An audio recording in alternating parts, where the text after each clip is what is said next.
કમોસમી વરસાદે ભરૂચના શુક્લતીર્થ ગામે સૈકાઓથી દેવઉઠી અગિયારસથી ભરાતા પૌરાણિક મેળાને પણ પ્રભાવિત કર્યો છે।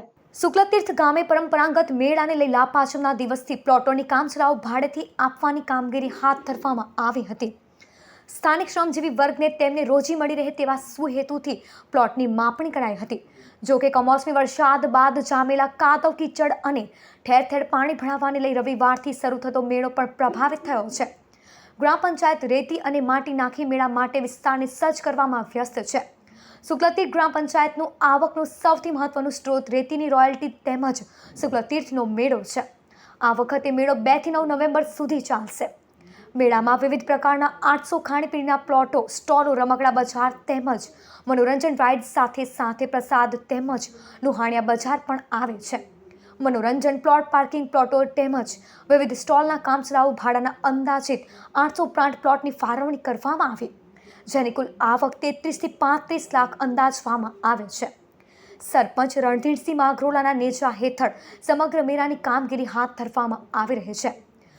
નર્મદા નદી કિનારે વસેલા શુક્લતીર્થમાં જાત્રાના આ દિવસ રાજ્યભરમાંથી જનમેદની ઉમટી પડે છે। અહીં આ દિવસોમાં દેવો પ્રત્યક્ષ ઉપસ્થિત રહેતા હોવાનું પુરાણોમાં વર્ણન છે। मोहम्मद नौशाद आलम है। मैं नौसारी से आता हूँ। इस मेले में 10 साल से मेरे को हो गए आते हुए, लेकिन 2 साल से लगातार परेशानी हो रहा है बारिश की वजह से।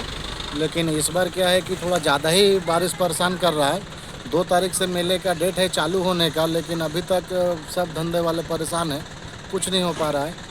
गांव के लोग यहाँ पे मिट्टी उट्टी डाल रहे हैं, कोशिश कर रहे हैं, देखते हैं आगे क्या होता है। શુક્લતીર્થ ગ્રામ પંચાયતના સરપંચ રણધીરસિંહ ગંભીરસિંહ માંગરોલા તારીખ 2/11/2025 તારીખ 9/11/2025 સુધી જે મેળો ભરનાર છે એ મેળાની તૈયારી ફૂલ જોશમાં ચાલી રહેલી છે ગ્રામ પંચાયત દ્વારા। અને અહીંયા આરોગ્યની ટીમ પણ હાજર રહેશે, ફાયર ફાઇટરો બી હાજર રહેશે, NDRFની ટીમ બી હાજર રહેશે। 800 જેવા સ્ટોલ છે। અત્યારે કાદવ કિચડને લીધે માટી રેતીનું કામકાજ ચાલુ છે।